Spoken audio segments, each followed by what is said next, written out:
કોઈ પણ સમય ઘરની બહાર નીકળો, સ્વિગી અને ઝોમેટો વાળા આવતા જતા દેખાય.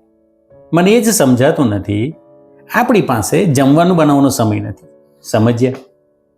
આપણી પાસે બહાર જઈને યોગ્ય સમય જમવાનો સમય પણ નથી, એ પણ સમજ્યા? પણ આપણે એવું તો શું નવીન કરીએ છીએ કે દિવસમાં 2 વાર યોગ્ય રીતે જમવાનો સમય પણ નથી, કે કોઈ પણ સમયે કંઈ પણ વસ્તુ ઓનલાઈન મંગાવીને ખાઈ લઈએ છીએ. આપણે જીવનમાં કંઈ પણ બનવાના હોઈએ કે કંઈ પણ બની ગયા હોઈએ, જિંદગી પર બસ જલસા જ કરવાના હોય, મોંઘા સસ્તાનો પણ કોઈ ફરક પડતો નહીં હોય, તો પણ શરીર તો સારું જોઈશે ને, કે એના વગર પણ ચાલશે?